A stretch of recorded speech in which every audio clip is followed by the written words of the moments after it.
Buenos días. Buenos días, doctora. ¿Qué tal, Buenos José? días. Buenos días.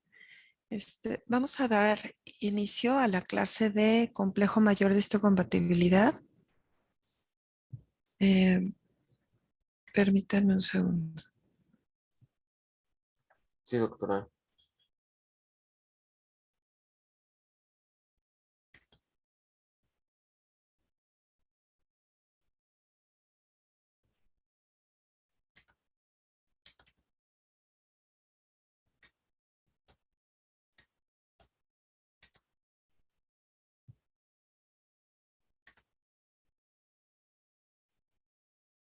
¿Sí pueden ver la presentación?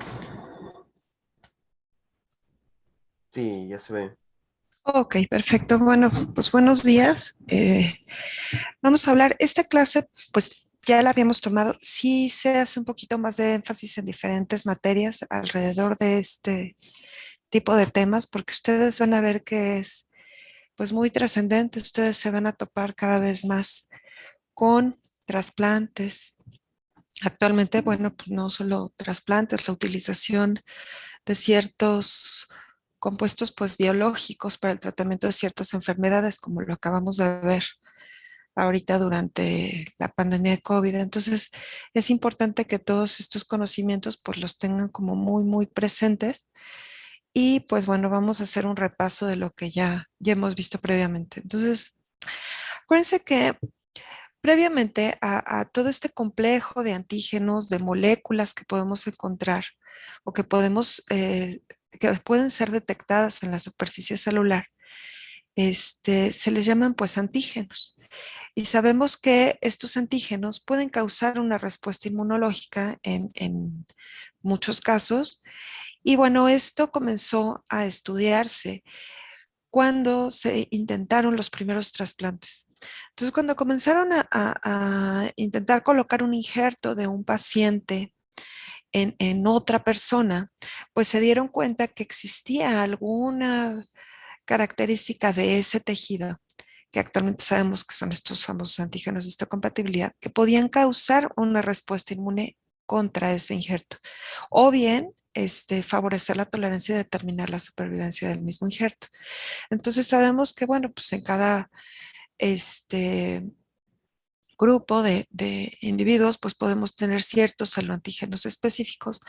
Vamos a ver aquí, por ejemplo, que bueno, pues el sistema inmune finalmente es el que, dependiendo la benevolencia que tenga hacia este injerto, hacia estos antígenos que puede presentar, recuerden que es un tejido, que tiene diferentes células y que esas células van a tener determinadas moléculas en su superficie que van a poder ser reconocidas por el sistema inmune. Entonces, dependiendo de esta negociación que existe entre el sistema inmune, en el caso de un receptor de un órgano de trasplante en relación al órgano trasplantado, pues aquí es donde vamos nosotros a ver la tolerancia al respecto de este tipo de antígenos. Obviamente, pues todo esto va a ser determinado pues por todos estos componentes del sistema inmune. Sabemos que el sistema inmune tiene la capacidad a través de los linfocitos B de generar anticuerpos y bueno, también sabemos que existen los linfocitos T, ¿no? De diferentes estirpes que van a determinar la tolerancia o no a este injerto. Entonces, bueno, hay características de los antígenos que deben de tener para poder ser reconocidos por estos linfocitos T.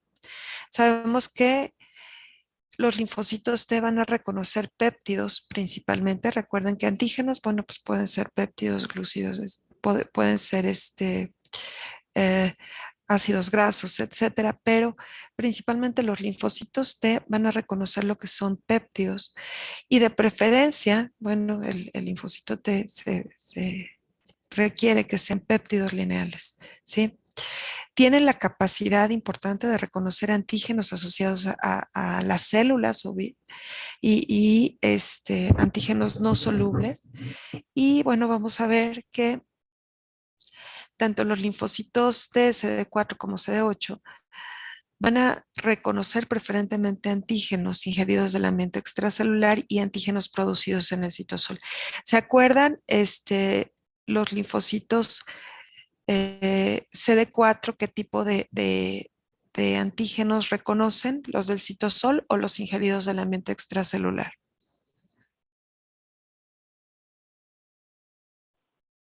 Los del citosol, ¿no? No. Ahorita lo vamos a ver. Acuérdense que, bueno, pues el linfocito TCD4 va a reconocer principalmente los del ambiente extracelular y los CD8 los del citosol a través del MHC clase 1, que es lo que vamos a ver. Pero eso es importante que lo identifiquen ahorita que lo comentemos. Entonces, recuerden que para que un antígeno pueda ser identificado y me pueda despertar una respuesta adecuada por parte del sistema inmune, pues tiene que ser presentado a través del complejo mayor de histocompatibilidad. Entonces, acuérdense que, bueno, pues la célula, todas las células nucleadas, absolutamente todas, las células que no son nucleadas, como los eritrocitos, pues no me van a expresar este MHC clase 1, pero en general todas las células van a tener la capacidad de presentarme los antígenos a través de este MHC. Este MHC me va a expresar el antígeno, el cual va a ser reconocido a través del TCR o del receptor del linfocito T. Entonces, nosotros tenemos diario diferentes contactos con múltiples antígenos a través de todas nuestras mucosas, a través de la piel, a través del aparato respiratorio, etcétera. Y podemos ver que, bueno, pues todos estos antígenos o microbios que penetran hacia nuestro organismo, pues bueno, van a ser reconocidos por diferentes células, las cuales recordemos que se llaman células presentadoras de antígeno, las cuales van a portar este antígeno y lo van a trasladar a través de los vasos linfáticos hacia los ganglios linfáticos. Recordemos que los ganglios linfáticos van a ser sitios de maduración de los linfocitos. Entonces sabemos que aquí me van a establecer este proceso de maduración de los linfocitos T. Y aquí es donde va a ocurrir propiamente pues la presentación. ¿De acuerdo? Hay algunos antígenos que no son trasladados a través de estas células presentadoras de antígenos, sino que pueden viajar a través de los vasos. Y bueno, en el vaso puede ser otro lugar de reconocimiento de estos antígenos para poder ser capturados por las células presentadoras de antígeno que propiamente viven ahí y que puedan ser presentados posteriormente a las células. Entonces, aquí nosotros, bueno, vamos a ver cómo este antígeno es trasladado en el ganglio. Finalmente, se lleva a cabo la activación de estos linfocitos vírgenes. Aquí, por ejemplo, vamos a ver que unas de las grandes protagonistas de todo este proceso pues van a ser las células presentadoras de antígeno. Las más expertas son las que conocemos como células dendríticas. Y pues bueno, van a tener esta capacidad de capturar el antígeno, van a poder favorecer la expresión de estas moléculas. Acuérdense que cuando nosotros estamos ante una sinapsis, tiene que ocurrir un blindaje de esa sinapsis para que pueda llevarse a cabo una presentación adecuada. Y bueno, vamos a ver que hay diferentes semividas de estas células presentadoras de antígeno. Por ejemplo, las células dendríticas tisulares pueden tener una semivida alrededor de 10 horas. Una célula dendrítica activada pues puede ser incluso más de 100 horas. ¿De acuerdo? Entonces, aquí vemos cómo diferentes células presentadoras de antígeno me pueden captar este antígeno. Y bueno, pues van a tener diferentes funciones.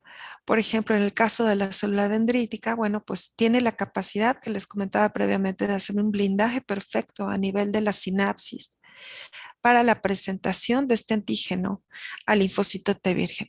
Obviamente, cuando este linfocito T virgen ya tiene contacto con su antígeno, pues bueno, me va a generar la activación de este linfocito.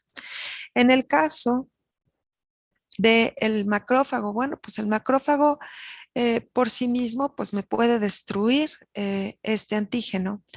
También va a tener la posibilidad de presentarme el antígeno a los linfocitos T efectores y bueno, por sí mismo va a generar todo este proceso de activación a más macrófagos para que puedan destruir el antígeno. Y en el caso del linfocito B, que también llega a funcionar como una célula presentadora de antígeno, puede tener un contacto con el linfocito T en estos antígenos que requieren la estimulación a través del linfocito T. Y bueno, va a haber una retroalimentación adecuada en este punto para que esta célula se pueda modificar hacia una célula plasmática productora de anticuerpos y así generan una inmunidad humoral. Esto finalmente termina siendo como una especie de repaso de lo que habíamos previamente visto de la respuesta inmunológica. Entonces, recordemos, bueno, que vamos a tener diferentes complejos mayores de histocompatibilidad. Vamos a hablar principalmente de dos, el MHC clase 1 y el MHC clase 2. Recuerden que el MHC clase 1 lo vamos a tener pues prácticamente en todas las células, excepto pues en los eritrocitos. Y el MHC clase 2 lo vamos a encontrar principalmente en las células que se encargan de presentar antígenos, que fueron las que previamente les acabo de describir. Entonces, ya entrando en materia al respecto de lo que es el complejo mayor de histocompatibilidad, pues bueno, actualmente ya sabemos que existe un complejo mayor de histocompatibilidad. Les menciono nada más que, bueno, pues sí existe también un complejo menor de histocompatibilidad. Pero bueno, pues los que tienden a generar una respuesta más intensa son los que conocemos como el complejo mayor, ¿sí? Por eso aquí les ponía las matruscas, que bueno, el complejo mayor tiende a generar una respuesta, tiende a ser pues más identificable por parte del sistema inmune. Y bueno, estos son los que tienden a causar reacciones inmunológicas muy rápidas e intensas hacia el injerto. Los complejos menores de histocompatibilidad, si bien sí pueden llegar a generar una respuesta, pero habitualmente esta respuesta es más lenta y es más débil hacia el injerto. ¿De acuerdo? Nada más mencionando que, bueno, pues tenemos algunos antígenos menores de histocompatibilidad ya identificados. Pero bueno, básicamente la enfermedad en donde se ha encontrado como una significancia ha sido en la enfermedad de injerto contra huésped, que ya veremos en otra clase. ¿De acuerdo? Entonces, vamos a ver, ¿qué es en general el antígeno mayor de histocompatibilidad? Bueno, pues estos antígenos van a ser codificados a través de un grupo de genes que van a estar localizados en algunos cromosomas del ser humano, principalmente en el cromosoma 6. Y que, bueno, pues van a estar muy relacionados a lo que es el rechazo a injertos, la respuesta inmune y la regulación del sistema inmune, así como el reconocimiento célula a célula. Acuérdense que como tal, como su nombre lo dice, son antígenos de histocompatibilidad. O sea, es básicamente para saber si el tejido es reconocido como propio ante el sistema inmune. ¿De acuerdo? Entonces, ¿qué es lo que nosotros podemos como observar en la base de los trasplantes? Pues bueno, obviamente, si yo tengo un trasplante, por ejemplo, entre ratones que sean de la misma clona, que genéticamente sean idénticos, por consiguiente, que su complejo mayor de histocompatibilidad pues sea idéntico. Entonces yo puedo hacer un trasplante de un tejido de este ratón hacia otro ratón. Y bueno, pues al haber una histocompatibilidad propiamente dicha, pues yo sé que este tejido va a ser fácilmente aceptado. Sin embargo, si yo tengo dos clonas diferentes de ratoncitos, pues bueno, y yo transfiero tejido de un ratón clona B hacia un ratón clona A, llamemos al ratón azul clona A, pues obviamente, como no va a existir propiamente este reconocimiento de lo propio, pues lo más probable es que este tejido sea rechazado. ¿Sí? Y vamos a ver que esto...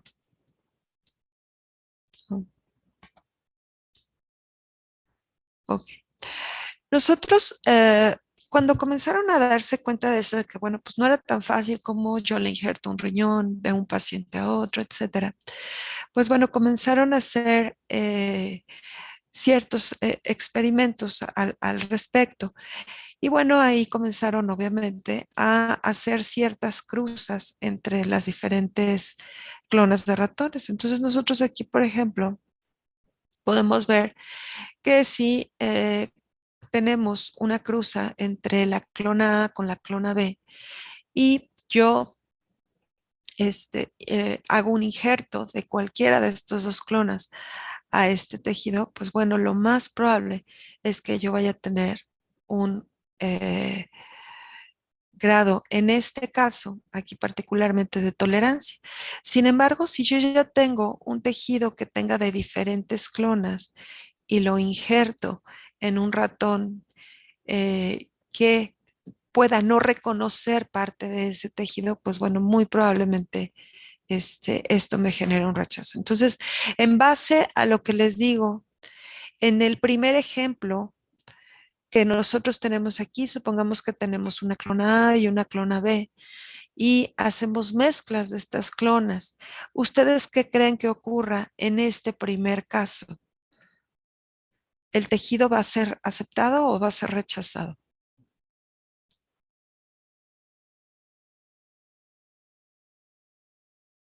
En estos dos primeros ejemplos. Ah, Aceptado. aceptado, efectivamente.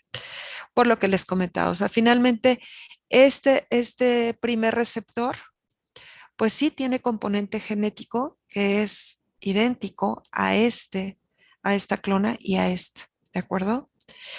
¿Qué ocurre en este caso? Bueno, pues aquí está recibiendo un 50% de tejido que puede ser reconocido como propio, pero está recibiendo un 50% de tejido completamente extraño. Por consiguiente, eso le va a condicionar pues un rechazo.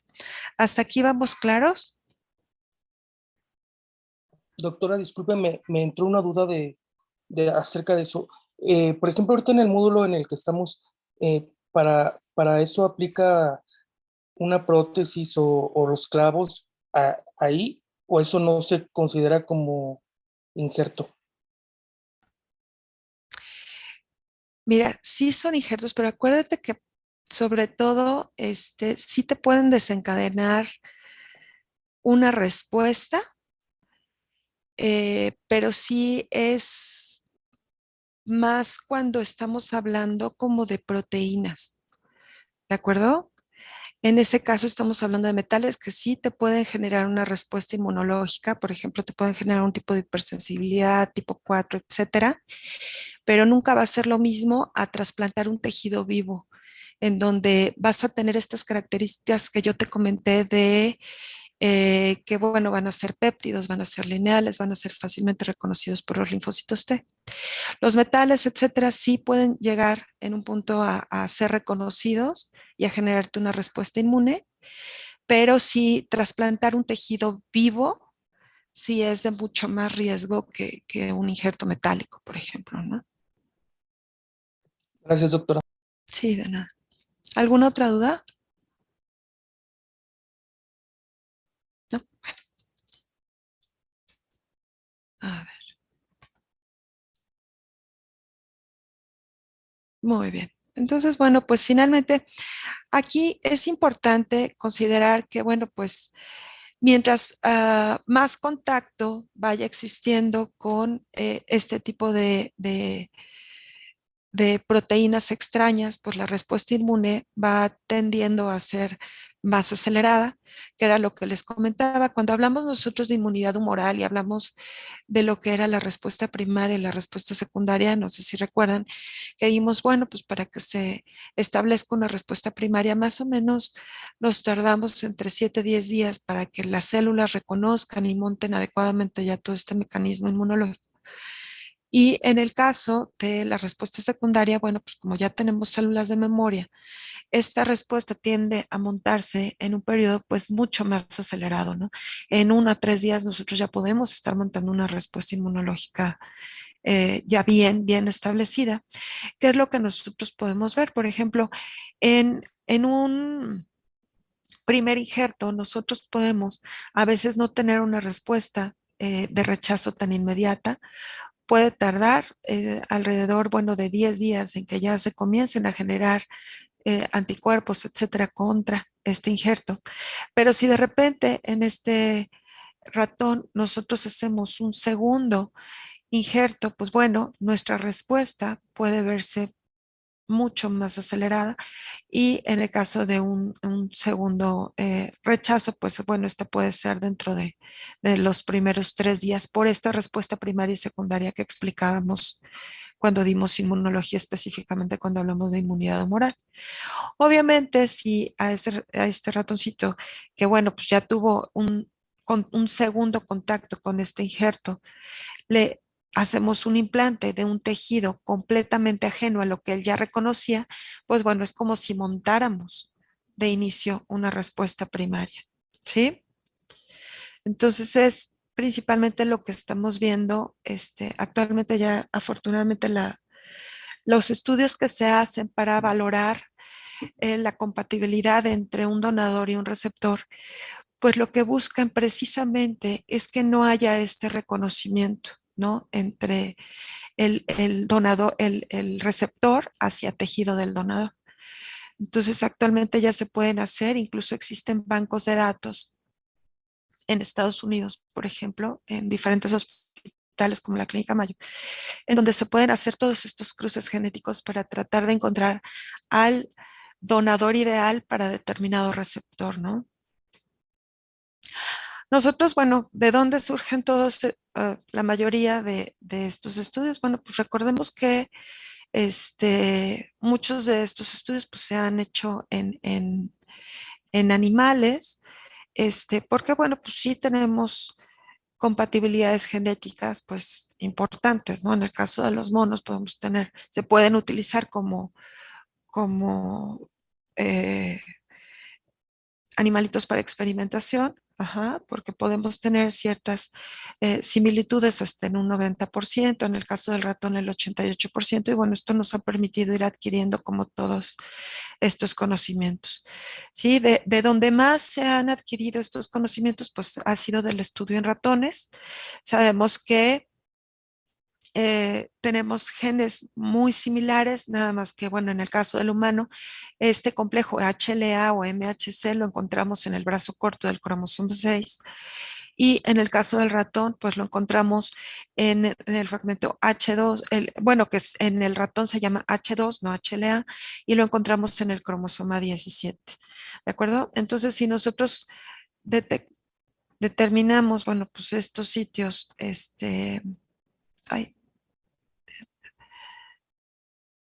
genéticos para poder hacer toda esta investigación, pues bueno, vamos a ver que sí tenemos sitios pues muy, muy parecidos, ¿no? Aquí comparamos el área genética donde se encuentra el MHC o el complejo mayor de histocompatibilidad. Recuerden que en los libros lo van a ver de manera indistinta. HLA es antígeno leucocitario humano porque los leucocitos fueron las primeras células en donde se detectó esto, ya posteriormente se dieron cuenta de que existían todas las células nucleadas, etcétera. Pero si se fijan, bueno, pues tenemos aquí descritos pues nuestros antígenos de histocompatibilidad clase 1, clase 2, clase 3, tanto en áreas genéticas del ratón como en las del humano, ¿no? Sí, ubicadas en diferentes áreas, ¿no? Entonces aquí vemos las áreas que yo les referí anteriormente del MHC clase 1 del ratón y bueno, pues las podemos ver en esta área genética del humano. Entonces, bueno, básicamente en función a lo que ya comentamos, podríamos ya determinar cuáles son las características de este MHC y sabemos que, bueno, va a tener la posibilidad de inducir diferenciación y maduración de los linfocitos T hacia células funcionales. Nos va a ayudar para la presentación del antígeno, todo esto que vimos en el tema de presentación del antígeno propiamente, y esto nos va a permitir iniciar una respuesta inmune. Existe un fenómeno que conocemos como restricción, que era lo que les comentaba. Los antígenos endógenos que los pueden expresar prácticamente todas las células. Al poder ser presentados por todas las células, bueno, pues va a ser a través del MHC clase 1 y va a ser esta presentación del antígeno hacia los linfocitos T citotóxicos, ¿de acuerdo? A diferencia de, bueno, pues los antígenos exógenos que van a ser traídos del exterior, van a ser procesados en la célula, van a ser expresados a través del MHC clase 2. Las células que principalmente nos van a poder expresar este tipo de MHC clase 2 van a ser las células presentadoras de antígeno. Y bueno, pues hacia la jerarquía, una de las jerarquías mayores que tenemos en el sistema inmune, que son los linfocitos TCD4. Entonces, sabemos que estos sitios del MHC en los cuales se deposita estos péptidos propios del antígeno, pues van a tener diferentes tamaños. Sabemos que el MHC clase 1 tiene un área de bisagra mucho más pequeña, por consiguiente nos va a presentar antígenos mucho más pequeños. El MHC clase 2 va a tener áreas mucho más grandes para presentación de antígenos mucho más grandes. Pero acuérdense que todo esto pues va a tener una movilidad, ¿no?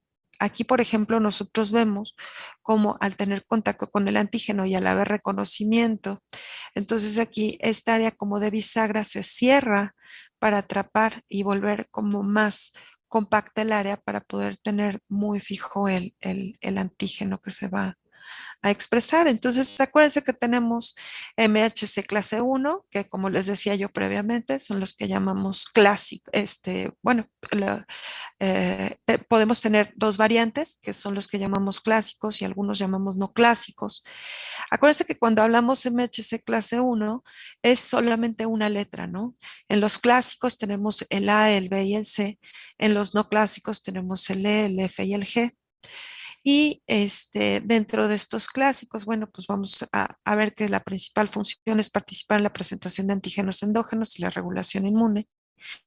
Los no clásicos van a tener una influencia muy importante en esta regulación inmune y sobre todo pues con esta tolerancia materno-fetal. Acuérdense que el bebé propiamente pues va a ser mitad antígeno para la mamá. Entonces dentro de estos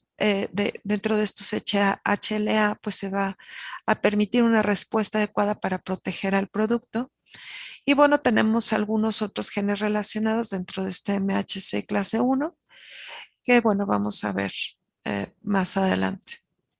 Entonces, ¿qué diferencias vamos a tener en estas moléculas MHC clase 1 versus las moléculas MHC clase 2? ¿Sí? Vamos a ver que estos complejos mayores de histocompatibilidad pues van a ser igual cadenas polipeptídicas. Vamos a hablar, por ejemplo, de lo que es el MHC clase 1, que va a estar compuesto principalmente de dos cadenas, una cadena alfa, una cadena beta. Esta cadena alfa va a tener un dominio transmembrana, o región transmembrana, que es esta zona que vemos aquí.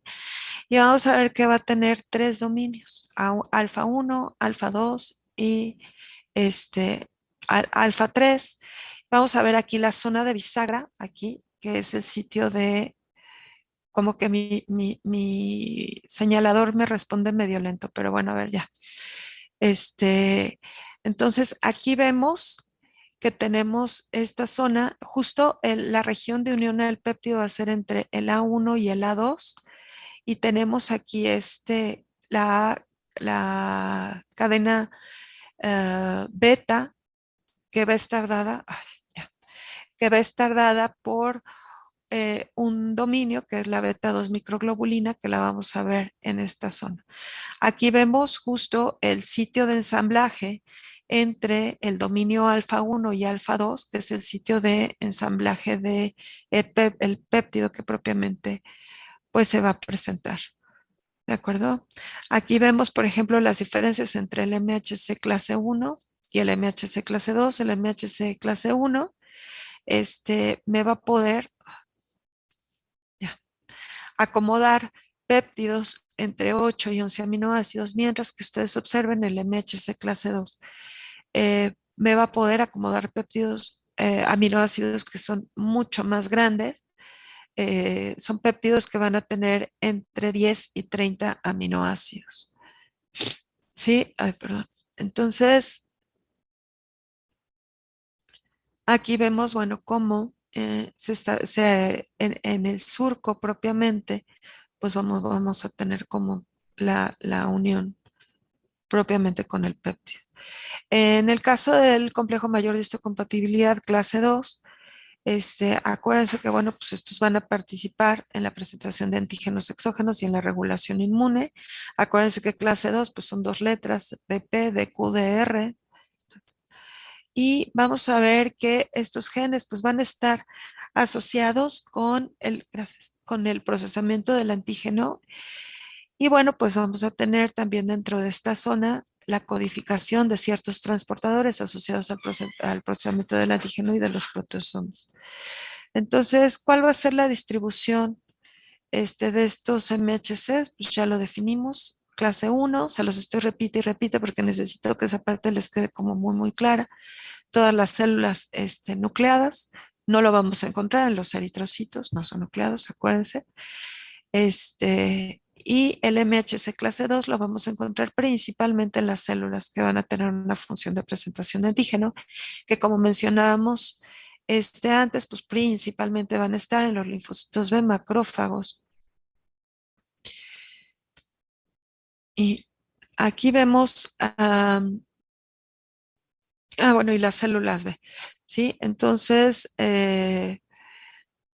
vamos a ver que va a haber ciertas, acuérdense que todo el sistema inmune se va a manejar con vías de retroalimentación y también va a haber ciertas citocinas que nos van a favorecer la expresión de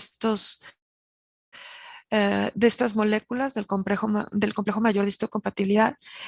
Por ejemplo, en el caso de las moléculas del MHC clase 1, los vamos a encontrar que se incrementa su expresión sobre todo ante el contacto con interferones. Ajá. Acuérdense que, por ejemplo, en el caso de cierto tipo de infecciones, por ejemplo, las infecciones virales, pues nos van a generar mayor producción de interferones. Y acuérdense que los virus, pues muchas veces son antígenos de procesamiento intracelular. Entonces, al ser antígenos de procesamiento intracelular, pues van a ser más fácilmente expresados por estas moléculas del MHC clase 1. ¿De acuerdo? Las moléculas del MHC clase 2, pues bueno, van a estar en las células presentadoras de antígeno. Y bueno, también pueden ser expresadas, porque acuérdense que es la vía de presentación del antígeno hacia los linfocitos, ya sea CD4 o CD8, hacia los CD4 en el caso del MHC clase 2. Y vamos a ver que pues bueno, ciertos estímulos como el interferón gamma también puede influir en el incremento de la expresión. Actualmente pues ya se sabe que existe un MHC clase 3 y vamos a ver que bueno, dentro de esta área genética donde se codifica el MHC clase 3, pues vamos a ver diferentes productos que van a incluir proteínas secretadas con funciones como el sistema de complemento y ciertas moléculas inflamatorias. Entonces, si nosotros tomamos esta área genética, vamos a ver los sitios donde se van a expresar estos diferentes antígenos de histocompatibilidad. Acuérdense que este MHC eh, funciona como una molécula que me va a ayudar para la presentación del antígeno, pero acuérdense que también son propiamente antígenos de histocompatibilidad, ¿no? O sea, a través de la determinación de este MHC en los órganos que se van a injertar, pues nosotros podemos ver si existe o no la compatibilidad entre los tejidos. Entonces, sabemos que, bueno, una de las características importantes de este MHC es que son los genes más polimórficos de todo el genoma de los mamíferos. Si nosotros solo tomamos uno de estos pequeños fragmentos, ¿no? Por ejemplo, el HLA-B, fíjense, este pequeño fragmento que tenemos dentro de la región del MHC clase 1, pues vamos a ver que solamente este locus puede tener más de 2500 alelos. ¿sí? O sea, más de 2.500 variantes en solo una mínima parte de este MHC. Y sabemos que, bueno, pues estos se van a expresar de manera codominante en cada individuo. ¿A qué me refiero con esto? Bueno, pues vamos a tener este, la heredabilidad, pues por parte del papá y del papá y de la mamá. Y nosotros, bueno, pues los hijos van a compartir diferentes variantes de estos MHC, ¿no? Entonces, es por eso por lo que de repente, bueno, dicen, pues en el caso de los hijos, ¿no? O sea, a menos que sean gemelos homocigotos, pues pueden tener un MHC idéntico, pero si no son homocigotos, bueno, pues entre los mismos hijos podemos tener variantes muy, muy importantes. Que claro, bueno, si nosotros lo vemos estadísticamente en el caso de los trasplantes, pues siempre se prefiere precisamente un donador vivo relacionado, porque ahí pues podemos tener mayor compatibilidad entre los antígenos de los diferentes tejidos, ¿no? Entonces, fíjense la gran variabilidad que podemos tener si sumamos todas estas variabilidades de cada uno de estos locus genéticos, pues bueno, el número de diferentes eh, antígenos que pueden ser detectados por estos receptores de linfocitos T, pues se estima que puede ser alrededor de, pues sería en español 1 billón, si lo vemos en literatura en inglés, pues sería un trillón de variantes que podríamos llegar a tener en esto. Y bueno, pues aquí, si se fijan, bueno, anteriormente cuando comenzaba lo de los trasplantes se decía, bueno, pues ya si nosotros vemos que tienen el mismo tipo sanguíneo, pues ya pueden ser compatibles. Y posteriormente, pues sí, nos fuimos dando cuenta que no era suficiente, sino que se tenía que hacer un estudio como muy, muy específico para ver la compatibilidad que pudiese existir en estos antígenos de histocompatibilidad. Entonces, obviamente, mientras más se compartan, pues bueno, es más fácil que ese injerto pueda ser aceptado, si hay, mientras no haya generado sensibilización. Sabemos que, bueno, pues el receptor a veces puede llegar a generar ciertos anticuerpos antidonador específicos. Por ejemplo, si tenemos a este receptor que tiene anticuerpos antidonador específico contra el DR8 que pueda tener el donante, bueno, pues hay que tener como mucha alerta al respecto porque estos anticuerpos contra este donador, pues sí me pueden llegar a generar una respuesta de rechazo, ¿sí? Cuando nosotros vemos lo del fenómeno de restricción, era lo que comentábamos anteriormente, bueno, pues el MHC clase 1 pues va a ser detectado por los linfocitos CD8, el MHC clase 2 pues va a ser detectado por los linfocitos CD4 y por el receptor de los linfocitos CD4. Entonces aquí nosotros cuando podemos tener pues diferentes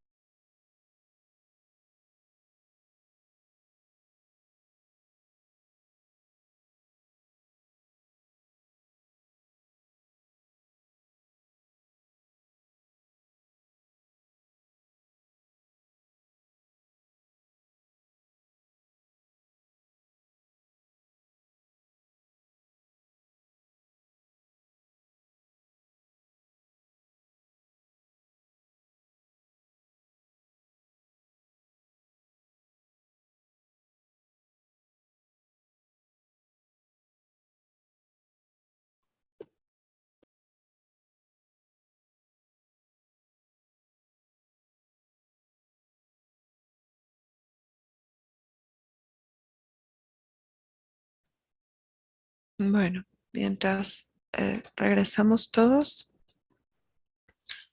vamos a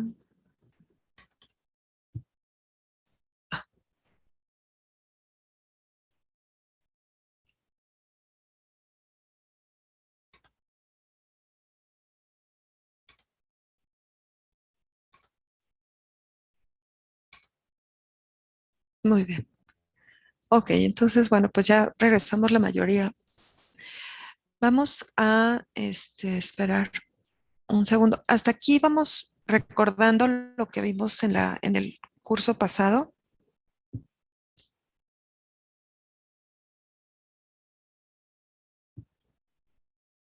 Sí, doctora. Bueno, entonces, Sí, doctora, todo bien. ok, entonces acuérdense que cuando tenemos antígenos exógenos, este antígeno, bueno, pues va a ser fagocitado, va a ser deglutido por la célula presentadora de antígeno y va a ser procesado adentro de la célula en el fagolisosoma, en donde va a ser pues degradado y ciertos fragmentos de este antígeno van a poder ser expresados en la superficie de la célula a través de esta molécula del MHC clase 2, que se lo va a presentar directamente al linfocito TCD4, que es lo que comentábamos en el fenómeno de restricción. En el caso de los antígenos endógenos, por ejemplo, pues en el caso de algunos virus, que penetran a la célula y que comienzan a replicarse dentro de la célula, pues bueno, estos van a poder ser expresados a través del MHC clase 1 hacia los linfocitos T CD8, ¿sí? Entonces, acuérdense nuevamente, los péptidos, los linfocitos T van a reconocer solamente péptidos que tienen que ser lineales y, y bueno, pues tienen que provenir de una vía muy específica para poder ser reconocidos.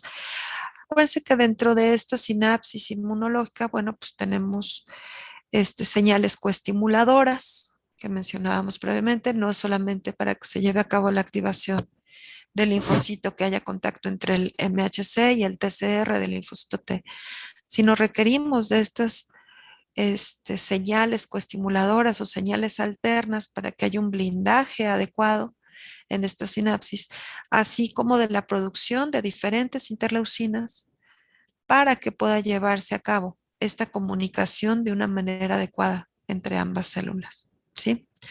Entonces, aquí, por ejemplo, vemos en el caso de que tenemos, bueno, una adecuada activación, pues hay ciertas citocinas que nos van a favorecer esta activación, como el interferón gamma, por ejemplo, que es de los principales, y interleucinas como las que aquí les estoy mencionando, la 12, la 18, la 23, la 27. Y acuérdense que también a través de esto, pues se pueden llevar a cabo diferentes mecanismos de regulación que van a estar dados a través del CTLA4, por ejemplo, que me va a generar un mecanismo como de inhibición, o bien la producción por parte de los linfocitos T reguladores de interleucinas como la interleucina 10 y el factor de crecimiento transformante beta. Entonces, aquí nosotros vemos que, bueno, pues una vez que se lleva a cabo toda esta respuesta, pues vamos a ver cómo las mismas células tienen sus propios mecanismos de retroalimentación. Entonces, en el caso de las células presentadoras de antígeno, como les comentaba, una vez que tiene contacto con el antígeno, pues me va a expresar este antígeno a través del MHC clase 2, ¿no?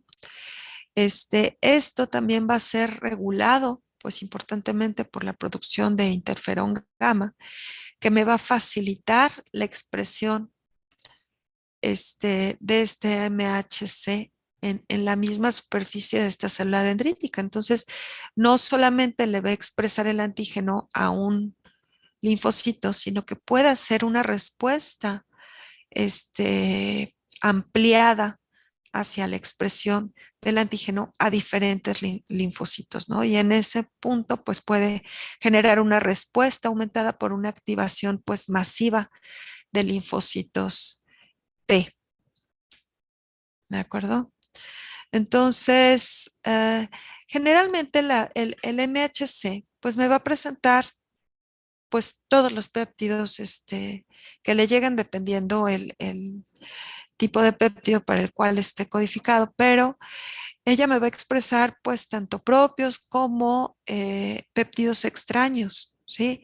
De hecho, por ejemplo, algunas neoplasias me expresan un exceso de péptidos propios, por ejemplo, ¿no? Y tampoco eso está bien, ¿no? También el sistema inmune lo reconoce como algo anormal dentro del procesamiento de la célula y también eso la puede volver blanco de ataque por parte de los linfocitos T. Entonces, si se fijan, son mecanismos extremadamente finos en donde se tiene que expresar el péptido, pero de una manera adecuada y en una cantidad adecuada, ¿de acuerdo? Para que esta respuesta inmunológica pueda tener, pueda ser propia, ¿no? Y no vaya a ser excesiva. Entonces, vamos a ver que, bueno, pues para que se lleve a cabo esta interacción, pues del péptido con este sitio de la MHC, pues tiene que ser, pues el hueco, el tamaño del sitio de acomodación del péptido tiene que ser adecuado, las cargas tienen que ser adecuadas, ¿no? Es a través de interacciones no covalentes. Y bueno, pues la regulación. Acuérdense que todos y cada uno de los mecanismos del sistema inmune tienen ciertas citocinas que me van a permitir la regulación de esa respuesta. Y bueno, la misma respuesta nos puede incrementar la expresión de otras citocinas, ¿no? Incluso dentro de algunos mecanismos de evasión de la respuesta inmune por parte de los virus, pues puede ser la reducción en la expresión del MHC, como el caso podría ser del citomegalovirus, el virus de la hepatitis B, adenovirus 2, etcétera, que bueno, un mecanismo de evasión que pueda tener, que él cree que pueda tener, pues es una reducción en la expresión del MHC, que bueno, momentáneamente le puede permitir al virus, pues, multiplicarse, ¿no? Pero bueno, fíjense aquí como los virus, bueno, son muy hábiles para poder evadir la respuesta inmune. Claro, no todos los pocos que llegan a generarnos infección, pero bueno, pues fíjense toda la cantidad que pueden llegar a tener los virus para poder intentar evadir el sistema inmune. Y y pues bueno, aquí vemos que hay unos que incluso nos pueden inhibir el procesamiento del antígeno, el bloqueo de ciertos transportadores que son indispensables para el procesamiento del MHC, como el TAP. Y o bien, pues definitivamente en el caso de, por ejemplo, citomegalovirus, eliminación de moléculas del MHC clase 1 del retículo endoplásmico, que sabemos que pues es un sitio importante de ensamblaje de complejo mayor de histocompatibilidad.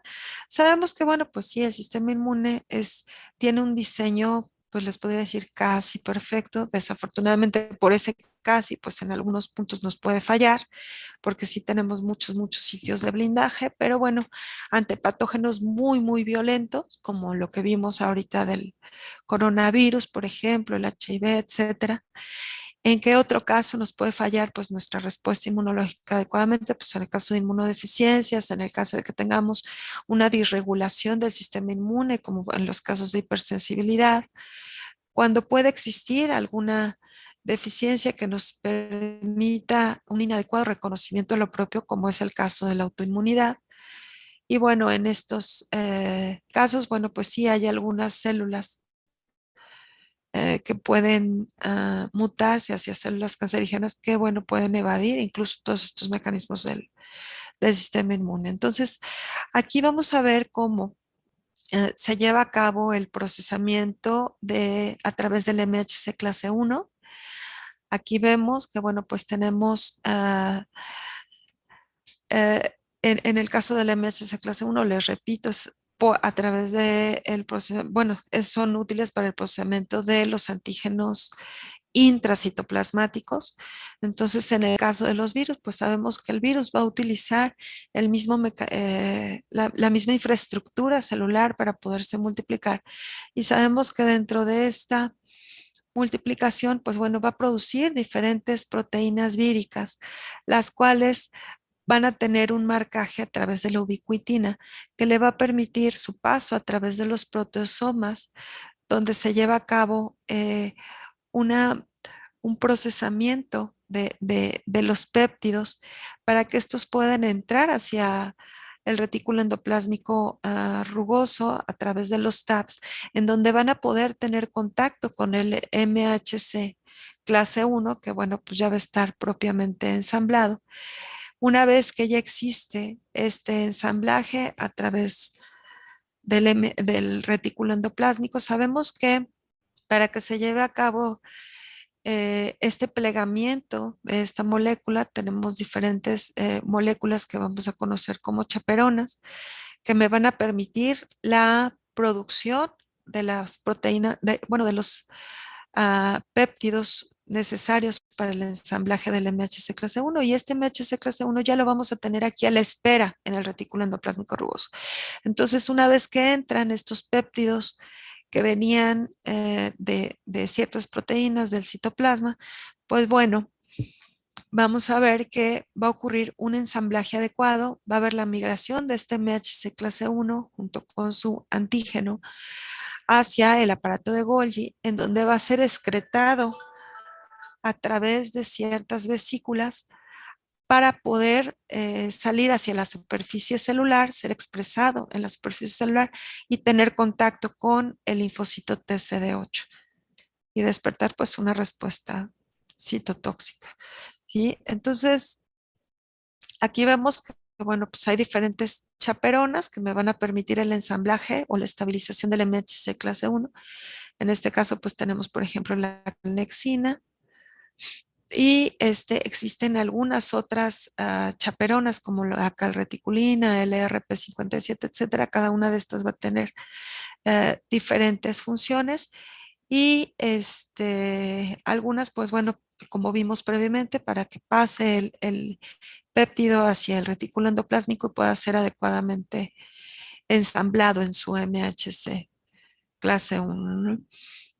En el caso del MHC clase 2, bueno, el procesamiento es diferente. En el caso del MHC clase 2, acuérdense que son péptidos que provienen del exterior, exógenos, van a ser fagocitados, van a ser procesados, van a permanecer dentro de vesículas en el citosol, mientras vamos a ver que en otras vesículas va a existir ya propiamente el MHC clase 2 ensamblado con una proteína que se llama CLIP, que va a permitir, bueno, que permanezca adecuadamente ocupado el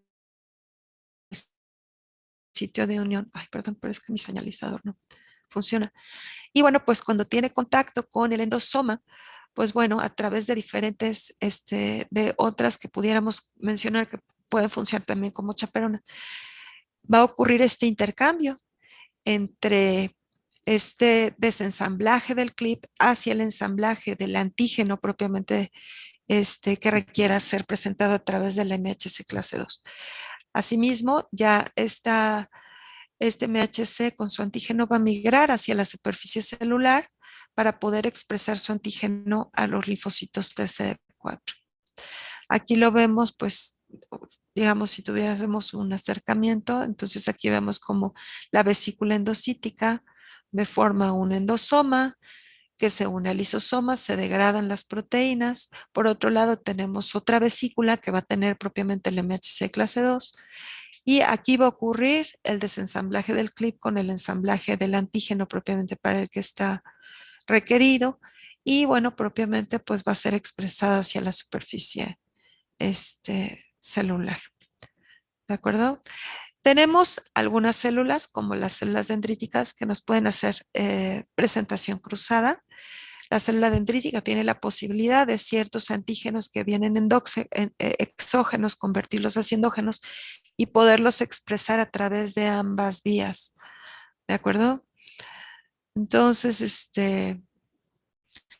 aquí vemos en el caso de la célula dendrítica, pues el ejemplo que yo les comentaba, que puede ser expresado a través, pues, tanto de MHC clase 1 como del MHC clase 2. Y bueno, existen algunos antígenos no proteínicos que, que pueden ser también expresados a través de otros complejos moleculares. Por ejemplo, en el caso de lípidos o glucolípidos, pues pueden ser expresados a través de una molécula similar al MHC clase 1 que se llama CD1, ¿sí? Que bueno, pues la podemos ver en esta diapositiva, ¿no? Entonces, sí, normalmente la presentación del antígeno es principalmente hacia antígenos peptídicos, pero recuerden que sí puede existir hacia ciertos antígenos lipídicos o glucolípidos, etcétera. No sé si tengan alguna duda.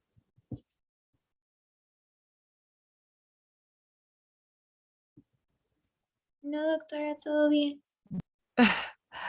Bueno, Doctora, sí, yo tengo una duda. Entonces, el complejo de histocompatibilidad clase 2 es mayormente estimulado por el interferón gamma. ambos pueden ser estimulados por el interferón gamma, pero sí, el interferón gamma es un estímulo muy, muy potente para la producción de MHC clase 2 también. Para ambos te sirve. Doctora, y también tengo otra última duda. Sí. En los antígenos no proteínicos, que son los lípidos y glucolípidos, es por el CD1, pero también es a través de los natural killers.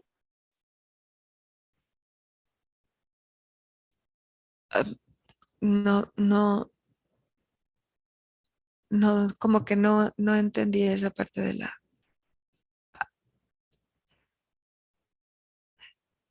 Ok, por la diapositiva. O sea, si pueden ser detectados a las células natural killer, sí. Sí, ya no me metí como mucho en esto porque sí ya se los vuelvo como muy complejo, pero ahorita sí, principalmente quédense sobre todo con la idea de lo que es el MHC. Lo del CD1 sí lo vamos a ver posteriormente, pero ya es un mecanismo que es un poquito distinto. ¿Sí? Gracias, doctora. Sí, de nada. Bueno, si no tienen ninguna duda, pues damos por terminada la clase. Muchísimas gracias. Muchísimas gracias a usted, Gracias, doctora. doctora. Gracias, doctora. Hasta luego. Bye. Buen día. Igualmente. Bueno.